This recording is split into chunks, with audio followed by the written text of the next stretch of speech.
Ja, wir sind in Kaltenwestheim, kleines Dorf, 600 Einwohner, Mittelgebirge, so 500 Höhenmeter plus minus, ländlich geprägt, keine Industrie und ja, lässt sich gut leben, so.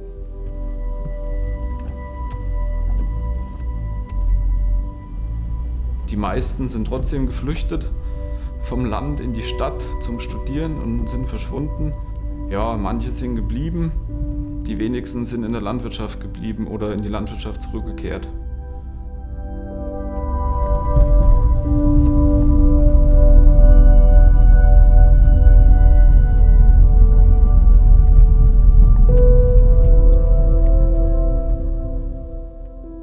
Ja, also ich bin ja hier auf dem Hof aufgewachsen. Die Großeltern hatten so eine Selbstversorgerlandwirtschaft, 2 Kühe, 2 Schweine, ein paar Hasen, ein paar Hühner. Das war für uns Kinder ganz normal Alltag. So, es gab immer Tiere, es gab immer die Produkte, gab es halt irgendwann ein Kälbchen, was dann einem gehörte und dann so wuchs man da hinein.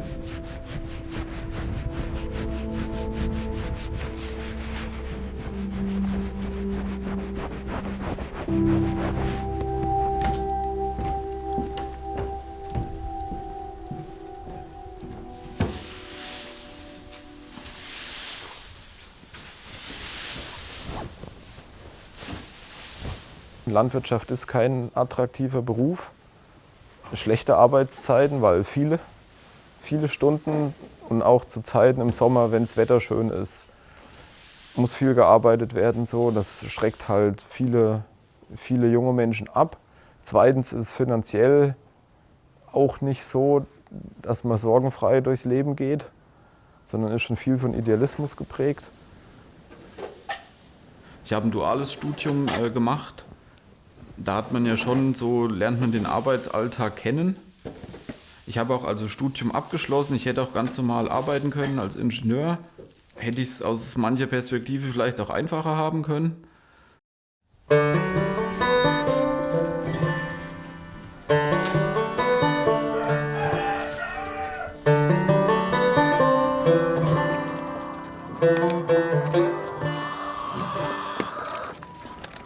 Vor 50 Jahren hatte jeder Tiere, mittlerweile nicht mehr.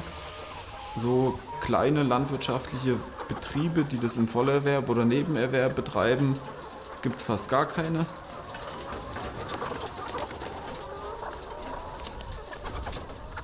Ja, man hört es ja auch immer so, Höfe sterben, Bauern geben auf, hören auf, haben keine Nachfolger, die Bürokratie, was es da für Faktoren gibt. Aber ich war mir immer sicher, dass es irgendwie funktionieren muss. Es geht einfach nicht, dass wir alles importieren. Also wir müssen in der Lage sein, unsere Lebensmittel selbst zu produzieren. Und es muss auch in einer Größenordnung funktionieren, die größer ist als nur der Hausgarten und aber kleiner ist als irgendwie 5000 Hektar in einem Betrieb. Also es muss einen Mittelweg geben, wie das für kleine Betriebe funktionieren kann. Weil das hat über Jahrhunderte, Jahrtausende funktioniert und nur in den letzten 30 Jahren soll es auf einmal nicht mehr funktionieren. Das war so das Selbstverständnis für mich. Es kann nicht sein, dass wir unser Essen einmal um die Welt schaffen. Idefix, komm her. Also das Geflügel, die Legehennen mit den Eiern und die Hähnchen und die Gänse, das ist so das Hauptgeschäft. Das ist das Hauptgeschäft, ja. Und die brauchen auch nicht so viel Fläche, da würden 3 Hektar völlig ausreichen. Aber das Herz hängt halt an den Rindern und deswegen gibt es sie auch noch.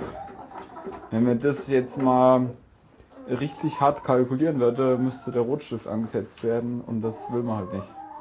So, was dann so ein bisschen das Problem immer ist. Tja.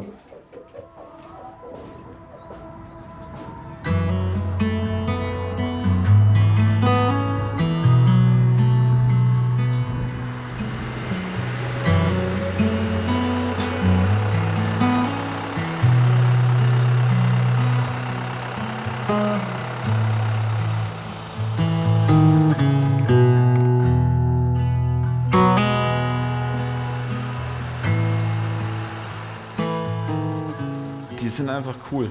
Also die sind einerseits riesengroß, unbändige Kraft was man denen auch gar nicht ansieht, so auf den ersten Blick.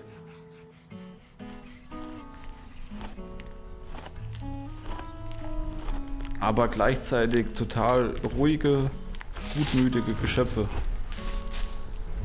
So, und diese Mischung aus der puren Gewalt auf der einen Seite und ja, diesem Sanftmut ist cool.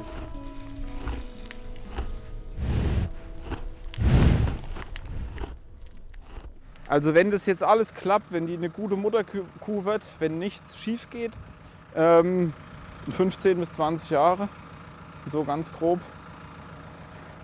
Die älteste ist die Lisa, die ist jetzt so ungefähr 7 Jahre alt.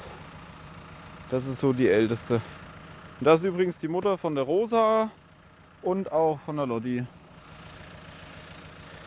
Die wirft immer den Kopf so wild umher, wenn man sie streichelt. Das ist witzig. Ist das richtig? Du auch? Doch, jeder hat ihren eigenen Charakter. Die ist voll beleidigt. Man merkt auch gleich, die haben auch nicht nur gute Tage. So, wenn jemand mal genervt ist, wie bei Menschen auch, dann merkst du das auch. Manche sind zickig, manche sind selbstbewusst, andere sind eher zurückhaltend. Jedes Tier hat seinen eigenen Charakter.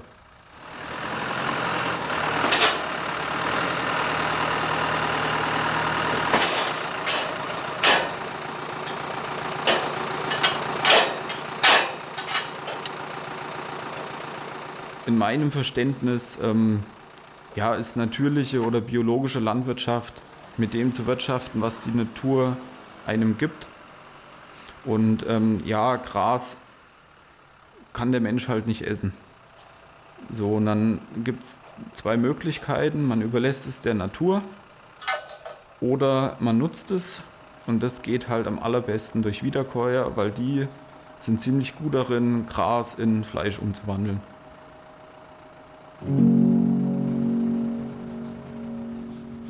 Ja?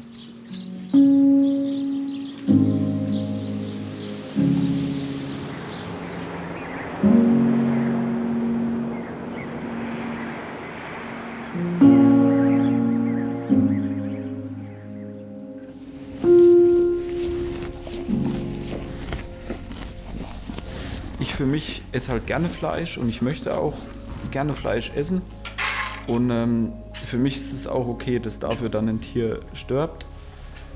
Umso wichtiger ist aber auch, dass das Tier dass es wertgeschätzt wird, dass es was Besonderes ist und auch, dass es ganz verarbeitet wird.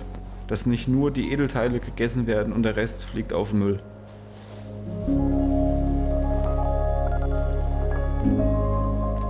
Umso trauriger ist auch, dass zum Beispiel die Nebenprodukte wie das Fell quasi gar keinen Gegenwert mehr haben. Wir haben uns jetzt entschieden, ein Fell selber gerben zu lassen, um uns das dann ins Wohnzimmer zu legen. Um dann zu wissen, ja, alles klar, da liegt die Clara. Ist für viele auch sehr morbide und klingt auch komisch, wenn man dann sagt, ja, das ist die Clara. Oder man isst ein Steak und sagt sich, ja, das ist die Clara oder der Emil oder der Cäsar.